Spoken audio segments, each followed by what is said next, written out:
party, it's about to go down. Get to the spot, it was time to creep, so I dropped that troll and mowed it down. We still be hooking them lips, hooking them lips. We still hooking them lips, hooking them lips. You know it. We would love to welcome you to Rhoadesoutdoors.com. So I dropped that troll and mowed it down. We still be hooking them lips, hooking them lips. We still hooking them lips, hooking them lips. Man, I'll probably be the first rapper with a Bassmaster logo on the back of a Phantom. If I keep putting it down with Team Samson, then I keep pushing. Hey everybody, welcome to North Rhoades Outdoors. My name is Tory Rhoades, and you are watching Pro Talk. On this week's episode, Evinrude Pro David Walker is going to take a break with the largemouth in the grass, and he's going to start to search for smallmouth in the main river. Later on, he's going to move to the top end of Pool 8, and he's going to revisit some areas that produced a lot of fish for him in the 2012 event. You see we pulled up on this. This bank has got nothing to do with what we've been fishing, but just to check the smallmouth situation out. They always get around them rocks. And we've caught several, but we've also caught a lot of drum. But it was pretty quick. It's pretty standard. I guess there's just enough current that you can kind of see where you need to fish at, so it's really ideal. So I wouldn't be surprised that this could be really a way to do well. Obviously this little stretch right here isn't a winter stretch, but there's going to be some fish caught doing this. It was too easy to locate the bite for that to be not a factor. There's going to be fish caught like that, I'm sure of it. So what we'll do is we're going to hit a few more of these places up through here that are obvious like that,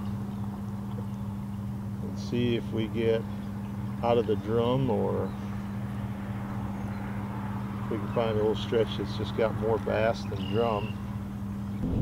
Well, we moved areas. We moved up the upper end of this pool, and the biggest difference is the grass that was here last year is not. So what I'm going to have to do is I'm going to have to kind of recalibrate the way I was fishing. You know, down there it was fishing the grass, and here it's going to be, they don't have that, but there's still fish here, so you're going to kind of need to fish it a little differently and see if you get any bites. It could be better without the grass, but we'll see. So it's definitely different, but I'm not going to rule it out just because the grass isn't here. I don't know. I don't think that's all bad. Well, like all these bays here were full of really thick matted grass, so the fish were all around out in it. Now that that's just 2 or 3 foot of open water with really no cover, the cover that's up and down the banks is what they have now, so you should be able to catch those same fish that were sort of uncatchable just because where they were. You should be able to get to them now. All right, everybody, there you have it. On next week's episode, David Walker is going to wrap up his day 1 of practice, and he's going to give his observations of what he thinks of the north end of Pool 8. Make sure you watch us on Facebook. Stay tuned next week. North Rhoades Outdoors. 8-time Classic qualifier, David Walker. 12 pounds, 8 ounces yesterday. Today, David Walker bringing in a limit of fish. Looks like a good day at the office for David Walker.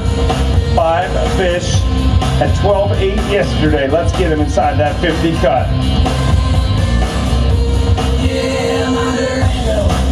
13 pounds, even, not a problem. 25 pounds, 8 ounces, and David Walker rallies right back into the thick of things. Here's the Diet Mountain Dew Mississippi River Rumble presented by Power Pole. David Walker finds himself in 14th place. Already tasted victory once on the Bassmaster Elite Series, and he may just fish himself into that opportunity again here this week. So a better you had less time today, extreme conditions today, but you caught them better today.